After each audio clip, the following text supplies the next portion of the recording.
Welcome back to Chapter 5 of Super Meat Boy. Into this update, we're gonna play the end of the world as we know it, or the Rapture.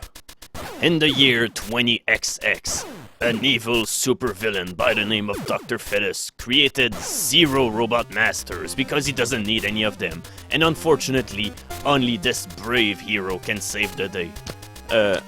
I said brave hero, come on, help us!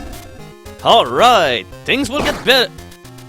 Okay, it was a nice thought while it lasted.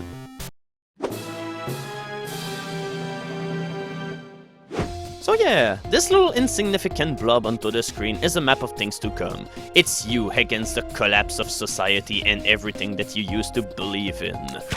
But come on, somebody's gotta do the dirty work after all. Let's play the Rapture!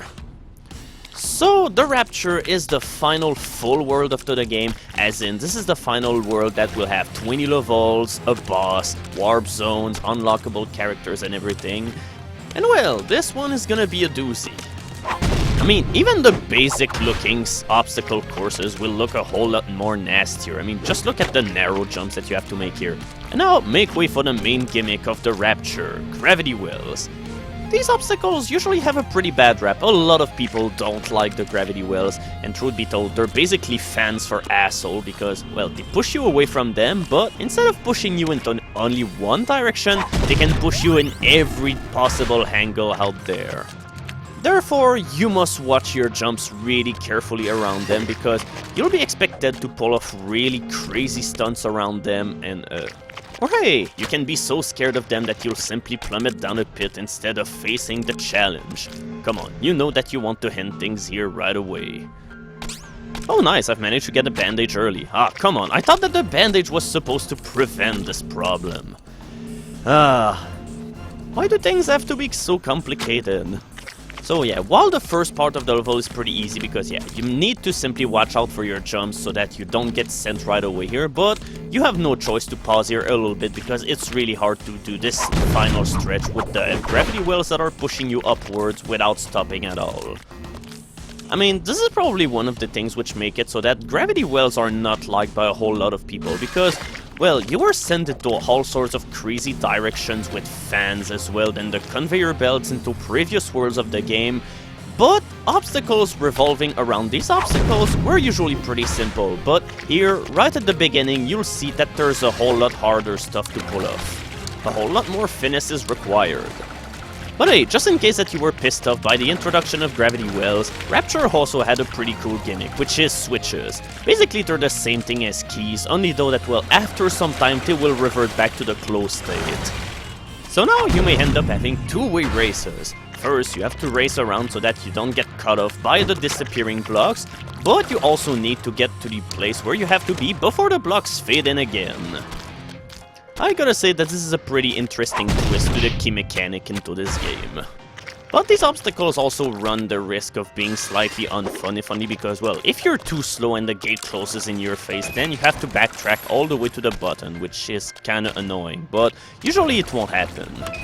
Yep, you gotta learn how to time your jumps, because there is nothing else but a bottomless pit all the way down here. Basically, if you fail to get the key, there's no way to finish this level, and you'll have to kill yourself and start all over again.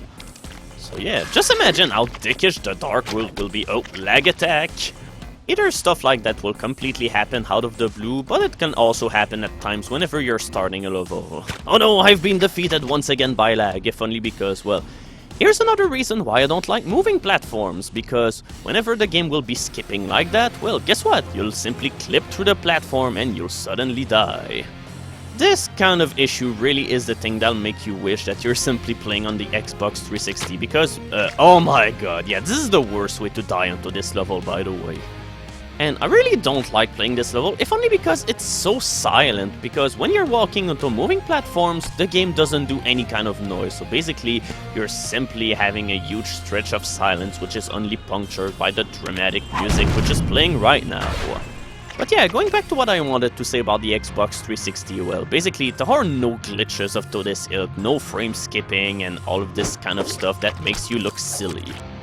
So anyway, we're gonna see the basic theme of obstacles into the Rapture, which is basically the word random, because these little zombie meat boys or disformed squirrels, if only because, I don't know, their shape kind of looks like a squirrel to me. A squirrel that wants to eat you alive and explode whenever it touches you. But yeah, when I'm talking about these obstacles being random, well, basically these meat boys will always start tracking you at a completely different range. Whenever you'll jump, there'll be a slight chance that they will start chasing you and jumping around. Whenever you'll jump, there's a slight chance that they can jump around as well. So basically, all of these guys is all about random chances. So basically, these enemies make a lot of levels into the Rapture speedrunner unfriendly, if only because it's pretty hard to establish a route through a level that you have to follow and stick to whenever these things will never do the same thing once in every playthrough. Too bad though, because I usually like dealing with those enemies, they're pretty fun to wait around. And there's not a whole lot of levels where avoiding these enemies will be the primary focus of the level. They'll usually just be added obstacles. And if you still don't happen to like them, well, good news for you, because you can kill them into this level. They're pretty much all bound to the same rules than you are. They have to obey gravity, they have to obey death just like you do, because whenever they'll be touching a saw blade or any obstacle in the game, basically there are levels where you could get them shot with rocket launchers, saw blade shooters, and well, they will all die. I'm not gonna be doing any favors to disformed freaks. Thank you very much, mister. And just look at all of the meat boy corpses that there are into this factory. This whole chapter is pretty damn depressing, if only because all of the levels are pretty bleak. The music itself is also really sinister, but it also happens to be pretty epic at the same time. Oh, and if you dislike this tunnel, you can go over it if you want, but usually you won't gain any time by doing so, but it just makes things a whole lot easier. And yeah, this switch is a total jerk move. I mean, you know that this isn't coming, if only because of all of the way that the level is shaped with the meat dispenser and tubes, but yeah, this is pretty damn hard to deal with.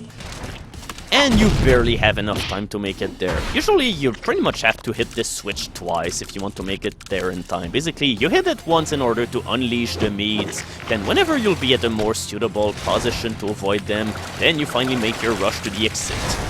So, we have disappearing platforms and maggots at the same time. Oh boy, this chapter is no longer pulling its punches. And yeah, disappearing platforms may seem like as it would make you waste a whole lot of time, but it usually isn't so bad, if only because, as you'll see, they all succeed pretty quickly, so there's not a whole lot of waiting. Usually you'll be waiting a whole lot more whenever you'll be around moving platforms. So these are pretty cool, but yeah, don't start too early. With that said, this should have made it so that you will have been able to start jumping for the platforms as soon as you begin the level. This is kind of bad. Oh, and take a glance at the maggots which are crawling at the bottom, and they're so happy too. Team Meat manages to make the end of the world look cute. But considering that each passing locale into this game has been more and more on LT, then how could things get any worse? I mean, we've went through hell and now we're waiting through the end of the world, so what could be next? The destruction of all galaxies as we know it? Or will it be something even worse? But what I like about the Rapture is that they keep introducing new stuff through all of the chapter. Yeah, our next new obstacle into this chapter is giant bloat flies. And while their handling may seem somewhat random, there are ways in order to make it so that they become far more predictable, because whenever you'll be far away from them, they will simply stop hounding you and they will just move toward you at a very slow pace. But if they're getting closer, then they will start speeding up and they will become increasingly hard to avoid. Basically, they'll be more of a pain whenever you try to speed around as fast as possible. Oh, and yeah, this level is pretty frantic. Can you avoid the ongoing sea of maggots which is heading toward you? The answer is maybe. Oh, and yeah, these jumps are particularly nasty. The maggots are placed in such a way that they will constantly be into the way of your jumps, and whenever you'll be jumping around, they will always create some sort of hindrance, so you have to constantly watch out for what you're doing. In conclusion, they're happy because they are huge dicks, which are constantly haunting you. I really like this level, if only because of the sheer number of ways that you can use in order to beat this level, and the sheer numbers of ways that I cannot navigate those gravity wells. Yeah, this jump is a whole lot harder to do than you'd think, and finally, I usually never go this route. In fact, I hardly remember the last time that I've played this level the legitimate way, only because I usually pick one of the other ways that you use in order to finish the level. So yeah, this level is a whole lot more bloat flies all around the place, but thankfully they're arranged in such a way so that they don't create such an hindrance. They will only hound you at very specific portions of the level. So here's how you can speed this level. Yeah, you don't even need to go near that one fly at the beginning.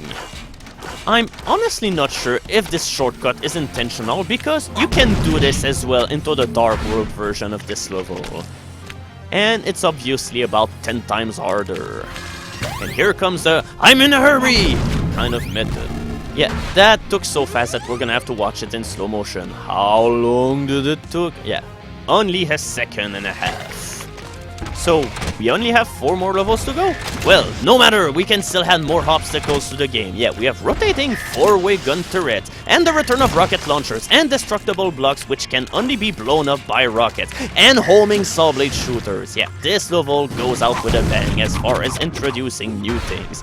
And correct me if I'm wrong, but I think that rocket launchers is the only obstacle into the entire game which appeared into a previous chapter and which is brought back into a later episode of the game. Because so far, whenever a new obstacle has been introduced, it's never been brought back again into the game. And this level is simply cruel, as you can see. Let's dodge rockets whenever there's absolutely no floor, and which depends on you riding on a totally random obstacle. Say anything bad that you want against the fans or anything, but they usually never force you to do that, and especially not into the light world. And obviously enough, we had to die at the very end of the level, just as the coast was completely clear. So yeah, here's the easier method of beating this level, except for like using gel or something, which pretty much allows you to make the gravity well aspect of the level entirely irrelevant, because you can simply glide as you want everywhere into the level. Has this been the most that I've died into a light world level in the game so far? Because I really would think so. And what is kind of fun about this chapter is that there's some kind of progression to the locations that you see in it. First, you had to run onto desolated skyscrapers. After that, you get to go into maggot-infested fields. Then after that, you're finally running through some sort of high-tech base which has heavy defenses. I don't really think that there's been any kind of progression which was explicitly slated into the levels like this. Yeah, sometimes there are times where the disappearing blocks will not lend itself really well to waiting, because you'll be indeed forced to wait at some occasions, but, well, things cannot be perfect all of the time, and, well, the other Dark World version of this level will pretty much make the waiting part irrelevant, but it'll make things a whole lot more frantic. Speaking of frantic, I really love this level, if only because, once again, this is pretty much a grab bag kind of level, because it does a good job of explaining pretty much all of the previous mechanics that we had to see, minus the panic switches, but we're gonna see those into the Dark World. Oh yeah, there's also no gravity wells, but come on, who's complaining about this? I know for sure that no one is gonna be out crying this, oops. That's a little bit too much of a early jump. So basically, here's your basic trick into making it so that giant bloat flies will not chase you across the entire level. Just round them all over into one corner of the level so that they won't chase you all around the place. Haha, I meet my greatest foe, logic! What the hell was that? Oh my god. Lag!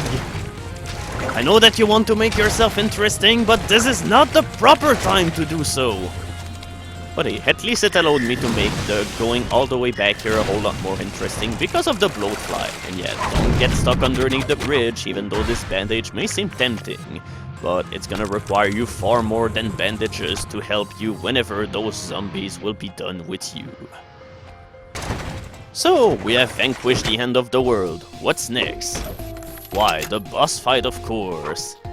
Now, I certainly hope that Dr. Fetus will make up for the pretty annoying last boss fight. Help! I do not know where I live anymore. This is boring. Let me change channels already. We can always rely on the good old let's watch Super Meat Boy be eaten by something horrible channel. So you're a giant crawling maggot which screams. So what's the uh-oh. It's the barbershop trio of horrors. Okay, fine, it's a duo, I guess. This boss, however, is the total opposite of the previous boss, because the previous boss pretty much has one pattern and stuck to it. Oh my god, why did I do that? Ugh. Yeah, you have to stick close to the saw blades because, well, in order to win into this boss fight, you have to stay really close to them so that you lure them into jumping at you and they will crash into the saw blades and die. But, yeah, don't get too close.